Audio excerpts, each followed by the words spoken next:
Ադրբեջանը մի կողմից ասում է Արևմտյան Ադրբեջան, մյուս կողմից ասում է գրված է Ղարաբաղի հայեր, ես 2025-ի օգոստոսի 8-ին հաջորդած օգոստոսի 18-ի իմ ուղերձում ասել եմ, որ վերադարձի թեման շատ վտանգավոր թեմա է։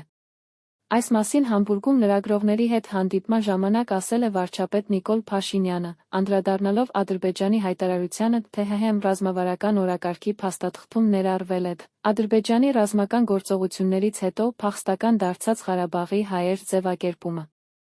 Եվ ես ուզում եմ հիմա բաց հրապարակային առաջարկ անել Ադրբեջանին, որովհետև որքան նրանք այդ թեմաներով խնդիր ունեն, մենք էլ խնդիր ունենք։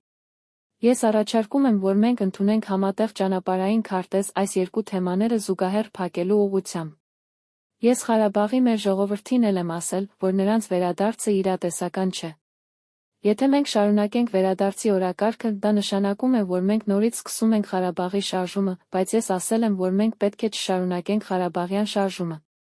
Ղարաբաղյան շարժումն ավարտվել է, եւ այն սկսելու փորձերը օգտակար չեն։ Հայաստանում տեսնում են, որ Ադրբեջանն անընդհատ օգտագործում է Արևմտյան Ադրբեջան անհասկանալի տերմինաբանությունը։ Հիմա պետք է հասկանալ, թե որը որի պատճառն է, որն է պատճառ եւ որը հետևանք։ Հիմա ուղիղ առաջարկ եմ անում, հույս ունեմ այս առաջարկը կթարգմանվի, որտեղ հասնի։ Ես ասում եմ, եկեք ճանապարհային քարտեզ մշակենք, այս թեման հանելը նշանակում է երկարաժամկետ ռազմավարական առումով ընդհանրապես բացառել որևէ կոնֆլիկտային իրավիճակ։ Ես ասել եմ, որ Հայաստանի Հանրապետությունում չի կարող լինել Արևմտյան Ադրբեջան, եւ այո, եթե մենք ճանաչել ենք տարածքային ամբողջականությունը, իսկ մենք ճանաչել ենք միմյանց տարածքային ամբողջականությունը, ուրեմն դա պետք է ամբողջական իրականացվի, ասել է Նիկոլ Փաշինյանը։